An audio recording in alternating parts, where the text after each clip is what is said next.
Welcome to Breaking Doctrine, presented to you by the Combined Arms Doctrine Directorate at the Combined Arms Center at Fort Leavenworth, Kansas. The views expressed here are those of the individual and do not represent the views of the Combined Arms Center, U.S. Army, or U.S. government. Welcome to Breaking Doctrine, a U.S. Army Combined Arms Center podcast on emerging doctrine and the Army's vision of warfare. Hello, I'm MAJ Lisa Becker, and this podcast topic is recruiting the all-volunteer force, focusing on the operational environment of recruiting and also developing leaders in the United States Army Recruiting Command, or USAREC. We welcome Major General Johnny Davis, Commanding General of the United States Army Recruiting Command, headquartered in Fort Knox, Kentucky. Major General Davis has served in command and staff positions around the globe, including deployments to Haiti, Iraq, and Afghanistan. Recently, he served as the Commanding General of the United States Cadet Command before assuming command at USAREC in October 2022. We also welcome our local Kansas City Recruiting Battalion Commander, Lieutenant Colonel Crystal Jones. She has served in human resource positions from the platoon to Department of the Army levels. She brings a unique perspective to our show today as a former MAPS commander and most recently as the Senior Accessions Analyst for the U.S. Army Recruiting and Retention Task Force. Welcome to the show. Well, first of all, thanks, Lisa, for having us here. And CJ, it's good to see you. It's not often that I get a chance to travel from Fort Knox and have the ability to share a podcast with one of my battalion commanders, since there's over 44 battalions and 256 companies that are spread across the world. Yes, thank you so much for just inviting us here today. I greatly appreciate it. I just came into the role as a battalion commander. As we celebrate 50 years of the all-volunteer force this year, we also face an increasing challenge to sustaining the all-volunteer force, recruiting and retaining talent to fight and win our nation's wars. In 2022, we read bold headlines of the recruiting crisis as the Army missed its recruiting goal by up to 15,000. This year, headlines warn us that the Air Force and Navy will join the Army in missing recruiting goals. Today, I want to get behind those headlines and understand more about the challenging recruiting environment, and also talk about the leaders in USAREC serving in local communities across our great country. Yeah, thanks, Lisa. And if I can add, this is a great opportunity to share what's happening on the ground, and I know CJ will join in with me. But this is really a tough environment in terms of recruiting. But you know what? This is not just an Army issue. It's a world issue. I think I speak with my friends who are, business owners. I speak with my fellow service men and women who are leading their other service recruiting efforts.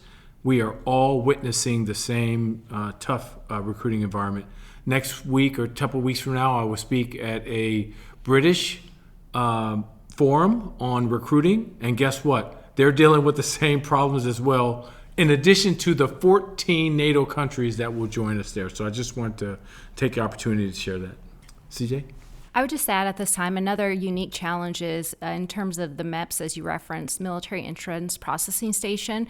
Right now, there are a lot of difficulties and challenges across the nation with healthcare professionals in general. So just being able to get the consults and those sorts of things in a timely manner to ensure that those applicants are able to join our force as soon as possible. Okay, let's dive into the doctrine because this is Breaking Doctrine. I want to start off by understanding your operational environment, or OE, because I think it's important to understand what your command, your commanders, and recruiters are facing right now. As warfighters, we often think of the operational environment within the context of operational categories, such as large-scale ground combat, crisis response and limited contingency, or military engagement and security cooperation. But JP3O really defines operational environment in much broader terms, that it really applies to any set of circumstances. The definition in JP3O of the operational environment is the aggregate of the conditions, circumstances, and influences that affect the employment of capabilities and bear on the decisions of the commander. FM3O also has a few things to say about the operational environment, so I'm just going to highlight a few things. The OE encompasses the 5 domains, so land, maritime, air, space, and cyberspace. And you can correct me if I'm wrong. I'm assuming that recruiting is mostly land and cyberspace domains. Well, if as we continue to mature, I want to recruit across all 5 domains. Yes, sir. But I think what's more important are the dimensions, the 3 dimensions of the OE, which is physical, human, and information. And those are the 3 that really work together to influence those domains. Another aspect of the OE is that it better identifies problems and helps anticipate potential outcomes. It's also the precursor to effective action. And finally, I have to mention the operational variables. I think I would be remiss if I didn't mention that. So the operational variables are important for understanding the OE, and we know that as PMECI-PT. So political, military, economic, social information, infrastructure, physical environment, and time. In today's episode, we're not going to go down the list of PMECI-PT, but I know we're going to hit some of these variables throughout our conversation. So moving to the recruitment OE, I'd first like to understand the target audience for your recruiting efforts, Generation Z. So what do we know about Gen Z, and what do we know about their propensity to serve?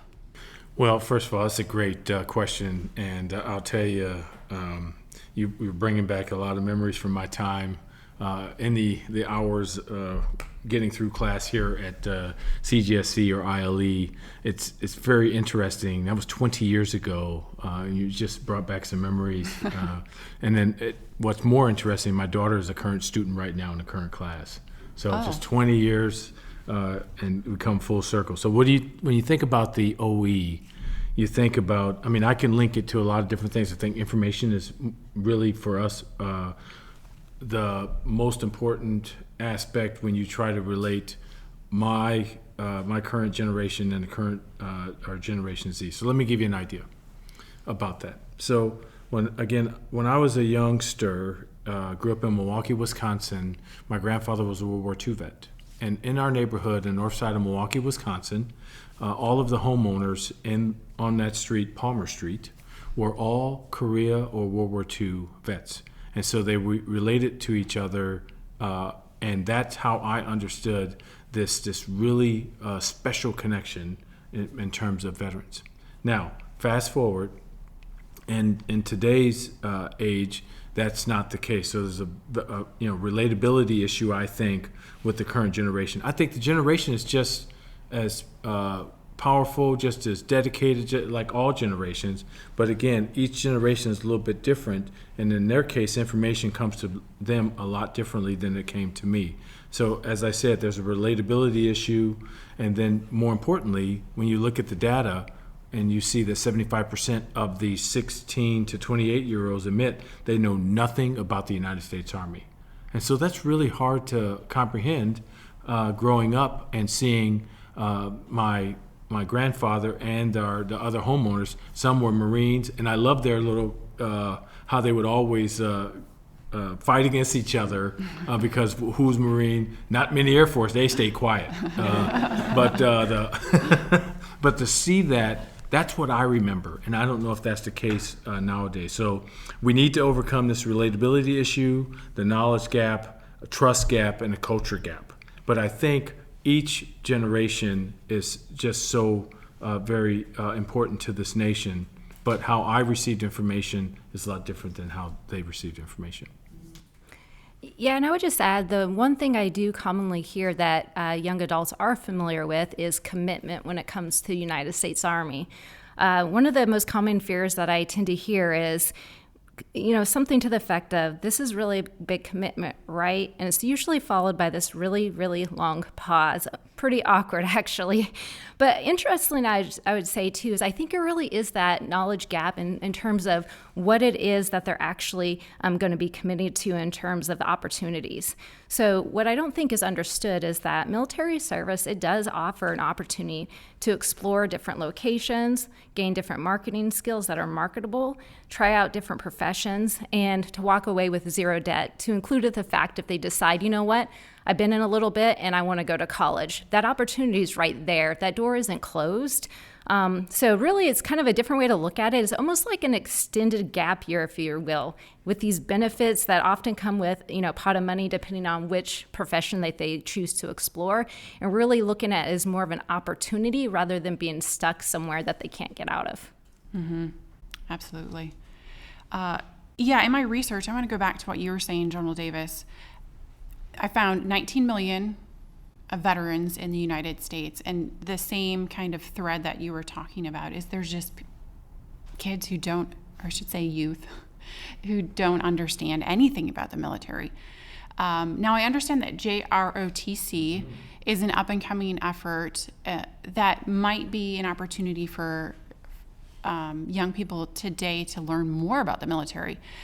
I know you were at Cadet Command, so maybe you can talk a little bit about this, sir. Yeah, I'm very personally involved with JROTC and this expansion. And again, I share my story as a kid growing up in Milwaukee, Wisconsin. There was one JROTC program in the entire city, and I didn't even know about it until I joined the Army. But JROTC, after spending time, is the nation's greatest citizenship program for our young high schools, wherever they are. So we're 1,700 plus JROTCs across the United States. Many of them are in the Southeast, from Florida to Louisiana, all the way up to North Carolina, about 60 to 70%. And we are slowly trying to expand our JROTC footprint across the United States, because what we learned is wherever there's a JROTC, guess what? The students get higher grades, they stay in class, and oh, by the way, a great number of them, 20, 30, 40%, depending on the program, go on to serve our nation. It's not necessarily the Army, but they go on to serve other services. They may join the Marines or Air Force. But you know what? They all become better citizens. And that's what you hit on, something very personal to me. I have a daughter that's in JROTC, but I want to expand it as much as we can. It is a budget piece involved with this, but we did get approval to expand an extra 25 programs to go from 25 to 1750.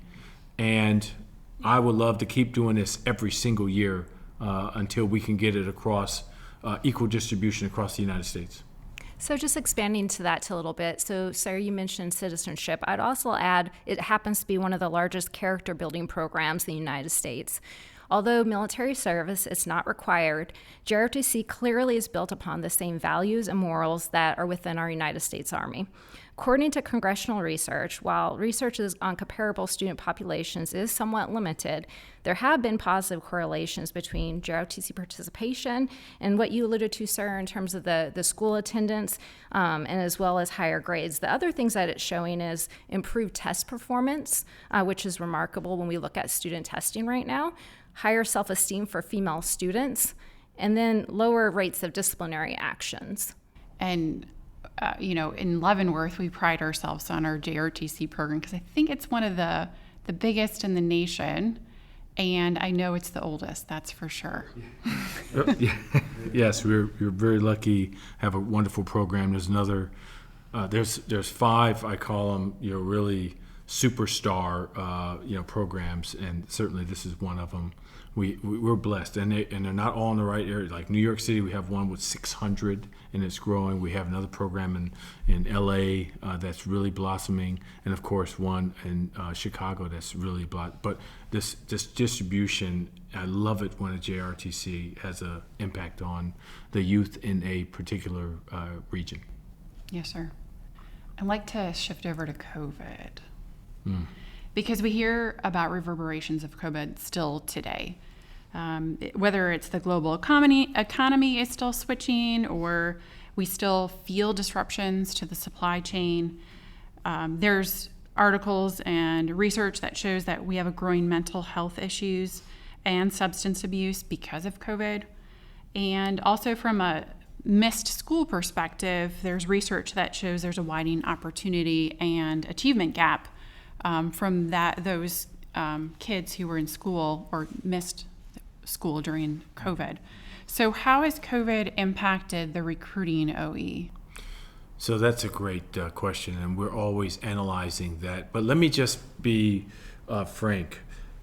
For 2.5 years, we've had thousands of our high schools, over 90% of our high schools that were closed during the pandemic, and rightly so, but did not have a recruiter. I still remember my experience at Wisconsin Lutheran High School and a recruiter visited. Think about that not happening when you're developing, you're starting to think about your future and options. So I think that has impacted everywhere, and I can tell you it's everywhere across every zip code. We've seen a decrease where that has been actively, but it's coming back.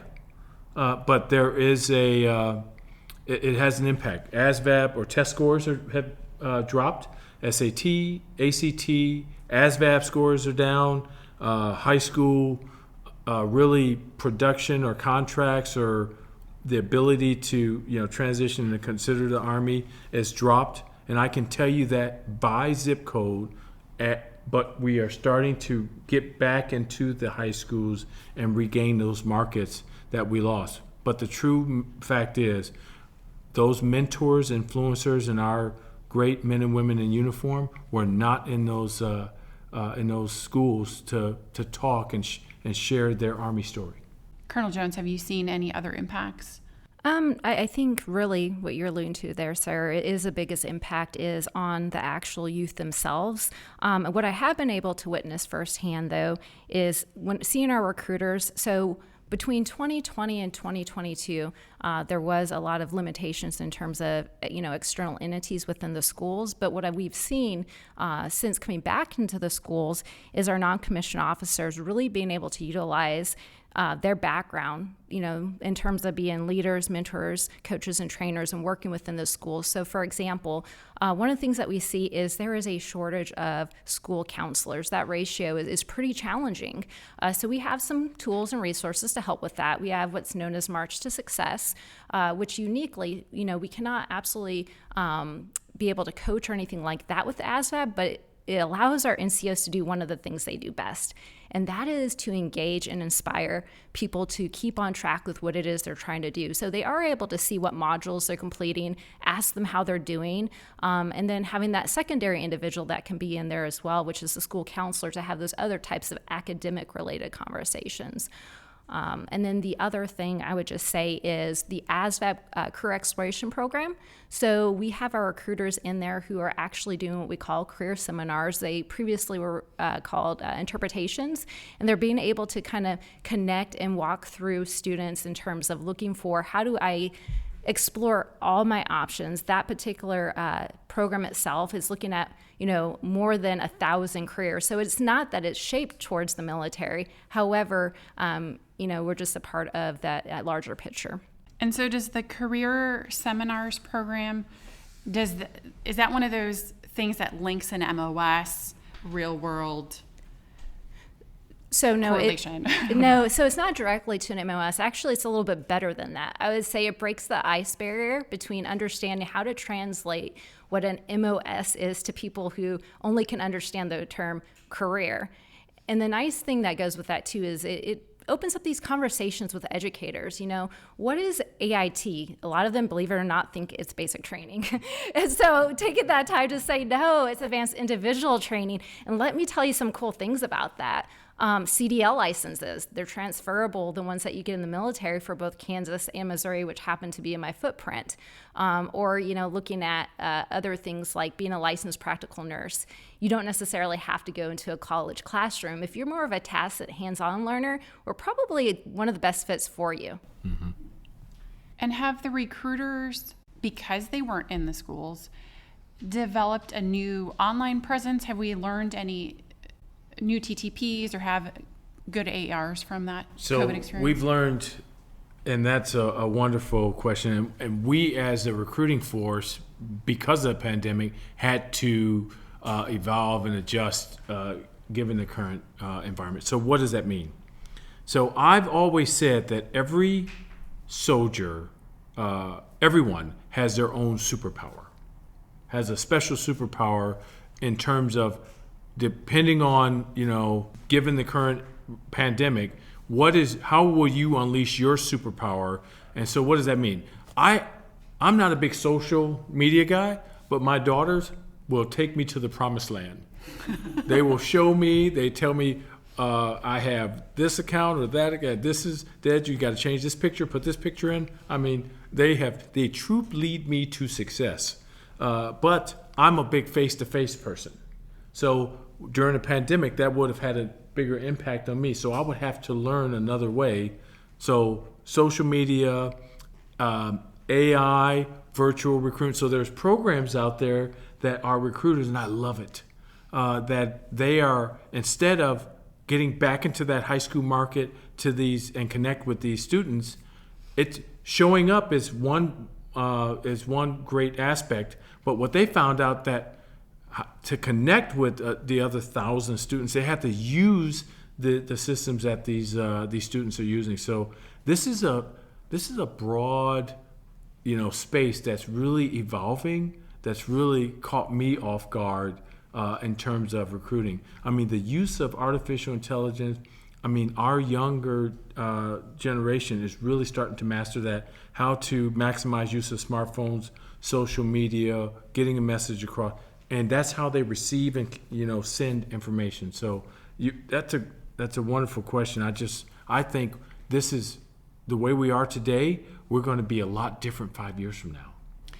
Because I'm old school and not Gen Z, could you give an example of how you are using AI? Yeah. So we got a couple programs out there that recruiters are working. I love it. They're working with local colleges, and one in particular up in our Albany Battalion is able to link in with some subject matter experts who built a program to allow them to take the data from, let's say, a high school list and then provide back to them, hey, here is a population that we think would, if you contact, they might be able to, instead of wasting your time, they may draw interest for them to contact you and then open up the discussion. Or else, before, we would just do the cold calls, which would be, or send out a billion texts. But now, it's helping the recruiter become more efficient in the prospect market that he or she is operating in. And that, this is just developing. And Device visited recently, a week ago, and he was so excited by it. But this is by a captain, a sergeant first class, and a couple of staff sergeants. Yeah. So just recently, actually, I was talking with an entity about artificial intelligence, and it was quite an interesting conversation because the list that they were looking at getting, one of the ones I mentioned, I said, are we looking at integrating stop-at lists for community colleges? And the reason I say that is those individuals happen to be often interested in things like CTE, as well as if you look at, vocational colleges or technical schools. And so that was something that we are looking to take a look at. In terms of social media itself, some individuals have taken to that better than others. But those that are, what I'm noticing is, as people, the people we spend the most time with, if you had to name one person, would probably be you, right? Well, social media is kind of that unique opportunity in getting more of a self-awareness of yourself as you're trying to think, what is it about myself that I'm going to share, and be able to connect with people that are your people, or to be able to explain things to someone in a way that they may not have understood it otherwise. Yeah, if I can add, because this is developing, and I'm always thinking through this, because we execute an industry day to bring in local industry to help us fight through particular problems. My number one question for industry that will be published here is really, if using artificial intelligence, how can we become more efficient and smarter executing the recruiter functions, such as prospecting, processing, future soldier management, how we train one another. All of those areas, I'm asking industry to help us think through that. For example, in a perfect world, think about this. If we develop an AI program with the right algorithms that allow us to scan and screen medical records. Because right now, the way medical records are screened are the same way they're screened by a chief medical officer or a doctor 40 years ago. Wow. So it's the same things that are bringing in people in the Army are still the person sitting there with a big stack of medical records reviewing it. Think about having an AI type of algorithm built by doctors, assessed by doctors, approved by the medical professions that allow us to identify areas that we want to focus on, whether it's pulmonary, ophthalmology, orthopedic, just based off of that. So this is something that's I'm excited about, and hopefully this will expand. I know it will expand, and we'll become better at this. Ma'am, you have some MEPS experience, so how does that play into your calculus from your MEPS experience? So in terms of floor conversion, and meaning the number of applicants that are going to actually show up the MEPS and get through, from start to finish and to actually enlist, one of the biggest things is really across the board, people understanding processes. So when we actually do the quality control on our packets, what's needed inside of them is in there. And that the information provided is as close to accurate as possible. That said, there are times where you're going to have things that were not disclosed that may show up, when we do the pull through MHS Genesis, that we have to address at that time. We're talking AI, which, correlates to the data-centric Army. I think that the Secretary Wormuth, really, that's one of her main objectives. So are there any other ways that you're meeting her data-centric objective? Yeah, when we think about data, the first of all, I'm trying to transfer or look at our data processes. I think we operate, in order for me to see myself, it's hard when you're operating across 50 systems. Some that were built in 1980, 82 and just been updated, and some that have just been released over the last year. I can tell you by zip code where we are seeing success in terms of accessions, and I can tell you by, if that's going up or down. But you know what it can't tell me, and what I think data should help me figure out is the why. I'm always asking myself, why is this happening here and not here?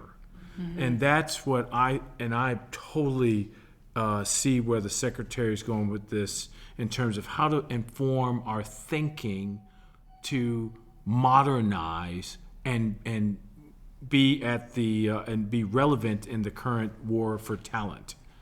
This is something that I think about constantly, and I'll tell you, this is an eye-opening. We're spending a lot, but we only have so many resources just to relook our entire recruiter network. Because right now our recruiters are operating on, I think, 22 different systems under one big system. So think about that, 23 years old, and it's the same systems that the recruiters 20 years ago were operating under. So I don't know from that use where I can improve. Mm-hmm. How can I use data to make that recruiter more efficient in their zip code? Does that allow me to say I need less recruiters or more recruiters? All of these things are the data-centric approach that I'm trying to pursue. This doesn't happen overnight, but I love it because I think we're going to have some breakthroughs in the way we do business. I know IPSE is going to mature. I know we're looking at AIE, other systems that we may potentially field. But in the end, I can field a system, but what I wanted to help me understand is the why. Hey, what is the why here of this or that? I get that question all the time. Why is this certain group decreasing in enlistments? Why is this market going up 32% and this top 20 market went down 8%? Every time I get those questions, I want to say, these are hard. Yes, sir. Does that make sense? Yes. So what I found pretty interesting is when we talk about data, and the reason I say that is Coming into recruiting command, I initially thought regional was good enough to understand. It's not. I was just at an engagement yesterday, the Sustainable Ozark Partnership. And as I was talking to the individuals and preparing to discuss, the recruiting challenges that we're having, I realized, I said, I want to know which high schools the individuals in this room are actually representing, that they either personally know a child in or that their own children are in. And it came to 9 different high schools. So what I shared with them was looking at, 2021, 2022, and 2023, kind of the last one highlighting it. You look at somewhere like Waynesville, right? And you're like, oh, wow, that's great, 23. Well, one of the other schools was 2, and the other one was 1 for the year. I think it was eye-opening to them that sometimes people think, well, if you're near a military installation, then automatically that's going to result in a larger amount of people coming in. But questionably, how far is that reach, right? So is it 25 miles from a military installation? But the cool thing was the opportunity to take the data in that region there. And one of the recruiters we were able to actually recognize, she's working with 17 different high schools. Mm-hmm. So what we were seeing in 2 of the high schools that they had, she was able to take that information and kind of spread it. So I think data is not as simple as just looking at the numbers, but understanding who we're talking to and making sure that it's tailored to them understanding, start with your home, right? Then go, to your city, then your nation, then the world kind of concept. Like, we really have to start at that lower level. Yeah, local is, and CJ's hit it right on the head. Local is so important. So I have the ability to visit Wisconsin. I was throughout a pitch at the Milwaukee Brewer game. I did an enlistment and future soldier oath of office at Lambeau Field in Green Bay during a football game. And, these were all great supporting my hometown. But what I didn't know was that the impact I had as a Wisconsin native on that local population. So from my visit to Milwaukee, led to an enlistment of a, future soldier based on our interaction. Then I went to Madison or Green Bay and did the game. And matter of fact, we just ran a story on that about a month ago for someone who was in the stands. And when they shared my story, from Wisconsin, Milwaukee, he says, you know what? Within a week, he visited the recruiting station, said, you know what? I want to do this because the sky is the limit. Mm-hmm. So local impact is so very important. I've returned there for a Veterans Day. I spoke at my high school, 3,000 people in attendance, and the impact on the local environment. So I think CJ is onto something. It's still local, the power of local. You returning home, let's say, Lisa, to your hometown, guess what? Where you are, what you have achieved in the military, you will make an impact on someone, I guarantee it. Let's talk about the messaging, because we're talking about the local level and the difference between the Be All You Can Be campaign, which I want to know a little bit more about. That's, at the national level, and then what maybe you're seeing, Colonel Jones, at the local level in Kansas City, which is very different from Miami or Los Angeles, or South Dakota. So let's first talk about the Be All You Can Be campaign, because I know a lot of people are excited about that. Well, I'm excited about the Be All You Can Be. So I love to share this. I had a Be All You Can Be poster. It was the tank flying across the road and said, "This is driver's training." And of course I had that. Of course I had some other posters in my room, Star Wars, other things. But yes, I'm showing my age. But that revival is something that really shares with that generation that anything is possible, anything is achievable, and nothing can stop you. And that's what our great Army marketing office saw as a rebrand. Now they put this out to many focus groups and influencers and all age groups, and guess what? There was 5 or 6 different potential campaigns. Everyone fell in love with the Be All You Can Be. So that's why we said, you know what? Hey, that's a no-brainer, and it makes sense. And it's really a new brand identity. It reflects, again, this optimism, the pride, the rigorous attention to detail, all the things that pulled our great citizens to serve in the Army. And we know that one size doesn't fit all, so we had to tailor it to the audience. So I think as this ad campaign continues to mature, I think you're onto something in your question, that we have to look at how we message the high school students, how we message the labor market, how we message college grad or vocational grads, and how we message, guess what, influencers like me. I'm a parent. I have children who are in uniform at this time. So it's really exciting. We got a lot of positive feedback from the rollout, and we have another rollout. The Secretary of the Army is approving that right now. I think there's 3 or 4 commercials. I think you're going to like them. Sounds good, sir. It's a couple weeks, 2 to 3 weeks. CJ? Yeah, so it's been pretty neat just to see. And I'd say in all of our areas, whether we're speaking Kansas, Missouri, or Illinois, is the fact that really it speaks to opportunities and options. What we're hearing from a lot of young adults, in addition to COVID, is almost like this boxed in, what does a successful high school student do? Why they go to college, and specifically university. So it's nice to be able to talk about things like the military. So it's almost like an apprenticeship model, right? You don't necessarily have to stick with X, Y, and Z, but how do you feel about trying it out? And then it's also offered the opportunity to talk about what our non-commissioned officers offer to them, right? So you're not in this by yourself. You're actually going to have someone that's a mentor, that's there with you, that's going to be able to guide you, that's invested in your future when you talk about be all you can be. And the last thing that has been really nice is been able to talk about what type of programs the United States Army actually offers in terms of even many of the challenges that we see from COVID. So you can talk about, holistic health and fitness, for example, or you can talk about our sexual assault, harassment, and response prevention program. I actually had the opportunity just to talk about that yesterday. And I was saying 2 big takeaways I really want people to realize is, number 1, the sexual assault continuum is on point. You want to talk about it really starts at that smallish stage of, a sexual innuendo. And the other one was bystander intervention. And so it was a good conversation that we had. And I think just as we look at Be All You Can Be really is offering that healthy environment for someone to actually explore themselves and figure out what is it that they want to be when you say be all you can be.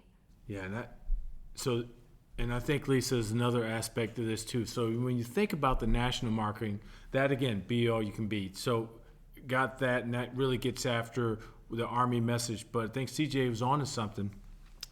When you tailor it in the local markets, it's so very different.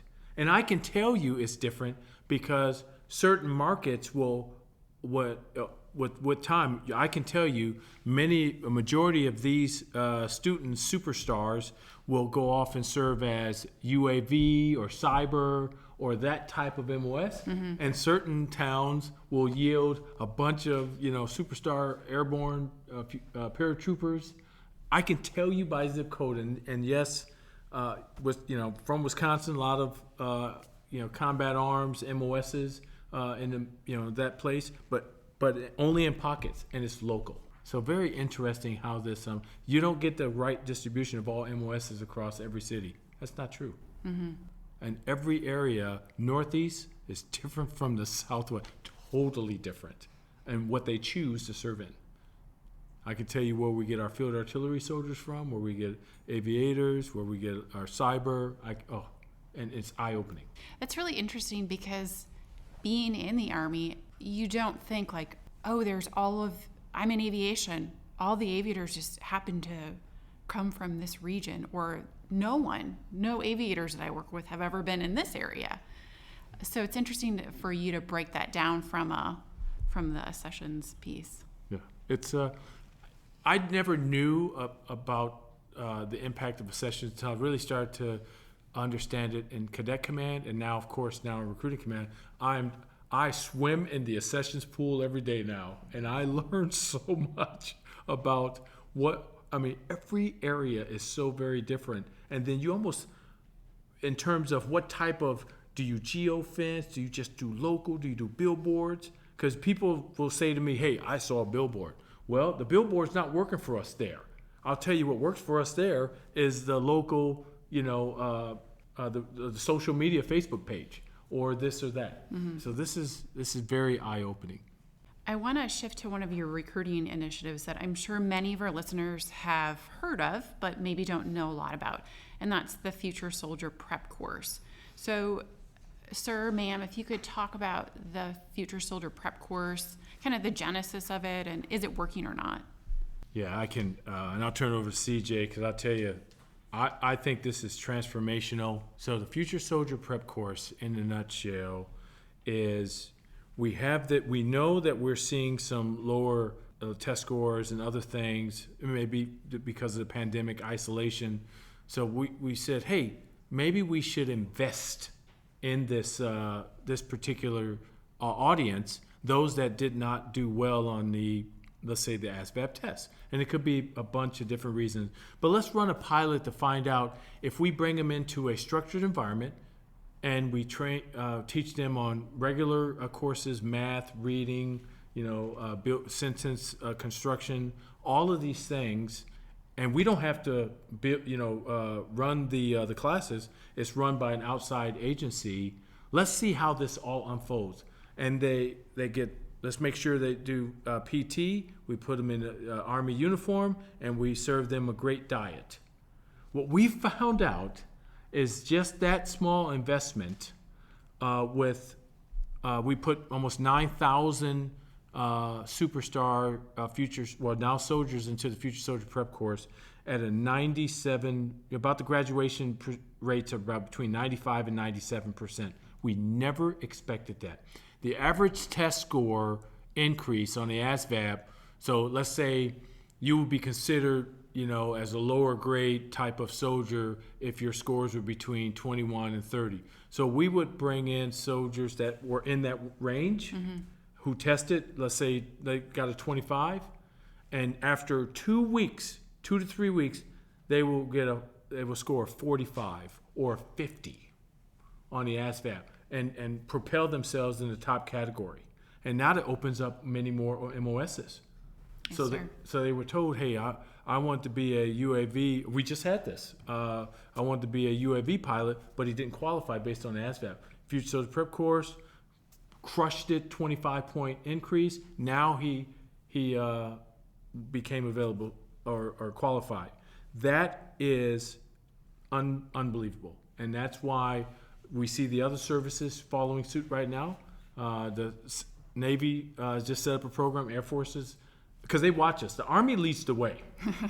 And when we do something, everybody watches. And when they see us witnessing success, everybody's on the train. So we didn't lower standards one bit. Quality over, quantity. All of these are important factors because that's what we're judged against by the public. But investing in this, everyone loves it. Congress, Army senior leaders, because the data shows that, and we'll know longitudinally, when we look at this 3, 4, 5 years, but I feel confident that they're going to continue to crush it out there in the armed forces. Some of them graduate and immediately are leaders in their basic combat training, or AIT. Think about that. And this is someone who would not qualify to serve in the military. So I would just highlight the fact it really is just a trademark of the United States Army and how we're willing to invest in young adults and the success that they have after, post-secondary life, right? The other thing that's really kind of cool to see is I was at a fair recently, actually, and I was chatting with a young lady, and we were talking about testing and things to that nature, and she said, that is just a real struggle for her. So I mentioned the Future Soldier Prep Course, and I also gave her the March to Success, website and the ASVAB Challenge. And it seemed as though just by me mentioning that, this sense of she felt, seen, if you will, and as though she really wasn't alone. And she was really motivated. We were doing one of those push-up challenges. And so I asked her if she wanted to do it. And she said, ma'am, only if you'll do it with me. And I said, let's do it. So that's what we did, and I think just knowing that people are willing to be beside you and that you are someone willing to invest in. And even if they're not at a point where they fully believe themselves by you doing that, it helps them to do so. Mm-hmm. Yeah, and so there's 2 tracks. There's, of course, the academic, which I just shared, But the physical track is another one. So if they're, we get this a lot. We get a lot of young, future who are going to lead our nation, future superstars, I call them, who feel like, I think I'm overweight. Well, yes, but we can invest in you. And so we also created that track from the fitness track of the Future Soldier Prep course, and that is also 95 to 98% success rate. So you put them in a environment, structured, they're not, their food intake is just, the amount of calories per day, no different than any other dining facility in the United States Army, and a lot of training, instructions, all that, 1.7% body fat loss every week, average. So this is all of these things. Again, we're investing in those that may not have picked up the right habits in terms of diet or fitness, and we're showing them what the possibilities are, and that's why I think we're seeing such success in the Future Soldier Prep course. Sir, for that track, do they also have the option to go to the educational piece and raise their ASVAB score? So yes, absolutely. So it's actually both. So we have both academic and physical. If they need both, they will receive both. Okay. And we have a course that combines both. The last thing I want to talk about your OE for the recruiting environment is the low unemployment rates that we have. Anyone can drive down the street, walk down the street, and see we're hiring signs or now hiring. What's interesting is 3 miles down the road in Leavenworth, you see this big billboard for McDonald's. It includes the benefits. And the one thing I was really surprised about is that for an entry-level job, you can get tuition assistance through McDonald's. And I know that's one of the reasons why I joined the Army. So how do you operate in that environment where entry-level jobs have so many benefits in corporate America? It's a very competitive market. Matter of fact, this morning I saw we were just riding a bike and a van passed us, $20 an hour, $1,000 signing bonus. And so I think this war for talent is alive and well, and we have to be cognizant of that because I think future servicemen and women have options. I joined the Wisconsin National Guard to help pay for college. I think a lot of us made those decisions based on the value proposition. That value proposition, and I think employers out there know this more and more. My wife receives tuition assistance from her job, matter of fact, and a scholarship to attend the University of Louisville. And she's excited now. She's getting back into the classroom just based off of the job.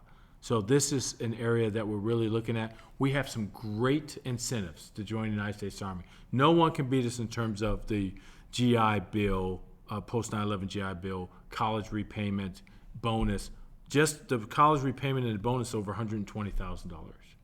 But again, I think we just got to be able to get our message out and let those understand that the Army value proposition is a good one. It is going to be tough in the current market when you look at the difference between an E1 pay. If you look at that simply by hourly, that can be comparative to many companies. But when you include all the other benefits, health, the housing allowance and the food allowance, no one comes close. But again, this is something that we're fighting through. Mm-hmm. So one of the things I'm noticing is we actually have a lot of applicants that are a little bit later in their life, right? And they're realizing, man, if only I had joined earlier on. I just had someone she's enlisting as an E4. She has a PhD. Mm-hmm. So, but she's wanting to get one in a different field, which she's like, okay, I'll come in as a 68 whiskey, do that for a bit, and then look at applying for one of the programs. I think in terms of talking about, influencers, key people in life, we definitely are competitive with other organizations that are out there, but being able to really showcase that sometimes can be a challenge because you have to sit down and actually have the conversation about what does this mean. But one thing I do think that we have that not necessarily everyone else does is we get like our future soldiers plugged into things like our BOSS program. And what they're able to see is I can work hard, grow, do some cool things, which does make my parents happy. But guess what? I could go on these cool trips and have fun. Yeah. And so I think that balance is something that is a huge thing that the young adults get interested in. And then it's just having that conversation with the parents so that they understand what's really being offered to their child. So now that we better understand the recruiting environment, I'd like to talk more about your organization and the leaders within your organization. So I'm going to throw in some doctrine, ADP 6-22, Army Leadership in the Profession. That outlines the Army Leadership Requirements Model, which we often associate with the be, know, do. It consists of 6 attributes and competencies: character, presence, intellect, leads, develops, and achieves. Now, ADP 622 says that the competencies and attributes apply to all types of organizations and every echelon in the Army.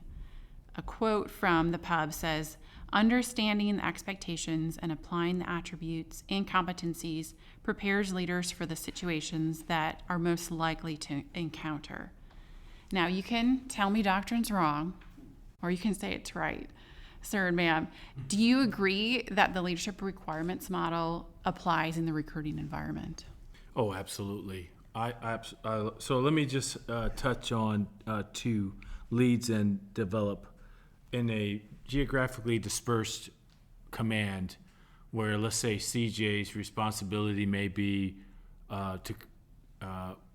in terms of recruiting, could cover 2 states. I have 1,800 locations around the world.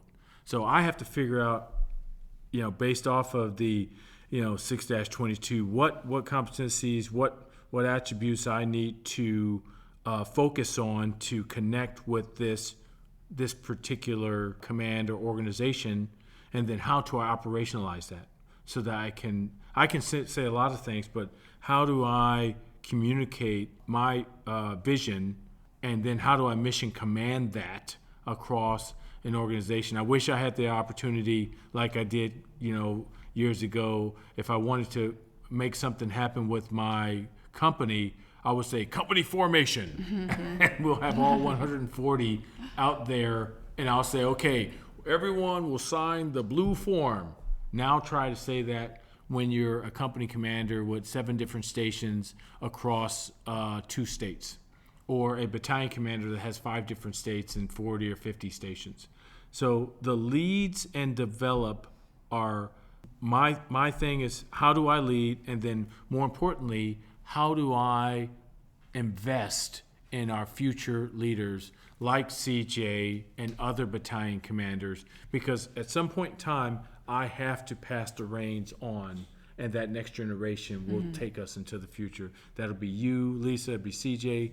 These are things that keep me up at night, and I think these again, the 6 attributes are so powerful. We must, and we cannot shy away from them. We must follow them and keep driving on, but you have to tailor it to your situation.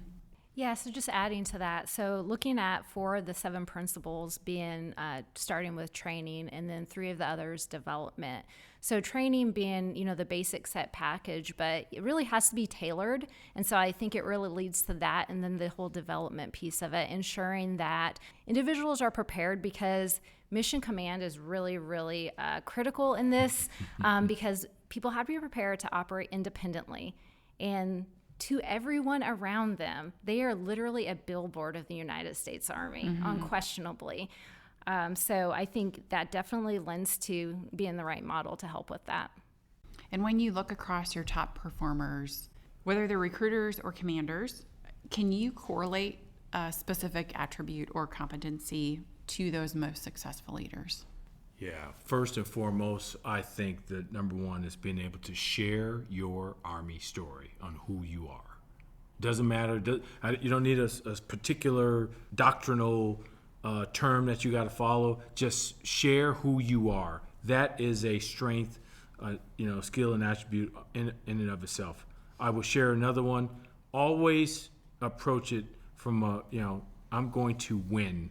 You got to have that winning work ethic, and you got to have nonstop drive, because our force depends on each and every one of you to, again, as a recruiter, you're filling our formation with the future leaders. And again, many like me will transition, but I want to be able to say I've done my part and opened the door for additional progress from our future. So if I only had one to choose, I leaned into the fact when people say the term leadership or development, often they don't say self-development and self-leadership. So fundamentally being able to get to know yourself and develop yourself. But a really great thing about that is to be able to take that kind of leverage and empower the individuals you're working with. So young, adults, students, to be able to do the same things for themselves. Thanks. In General George's confirmation hearing for Chief of Staff of the Army to the Senate Armed Service Committee, he mentioned looking at the recruiting structure. Sir, could you share some of the initiatives with the structure of the recruiting? Yeah, so that's a great point. What we have to figure out, and again, it goes back to that data-centric. Yes, sir. So what I want to know is, where am I successful, and therefore, should we have recruiters in the same spot that they were when I was 18? And so what has the population and the population has moved, has migrated to other areas. Cities have transformed. And so we are doing a 100% structure review. We're both based on where our recruiters are located in terms of production and productivity, and then also our internal headquarters. Hey, do we need more health and fitness or wellness teams given the current environment to help out our recruiters and their families? We're also looking at a recruiter reallocation study, a recruiter assessment program. I think we're executing more initiatives now in the last year than we have in the last 40 years. And it's all based on structure, personnel, facilities. It's all of the above. Mm-hmm. And you know what? Some of these things have not been done in 20 years. And it's trying to do it all at the same time is hard. But I share this with you because we have to get after it, and we'll get there. But this has been an eye-opening experience. Sir, ma'am, thanks for joining us today. It's been an awesome conversation. Is there anything else that you'd like to share with our listeners before we wrap it up? Well, anything?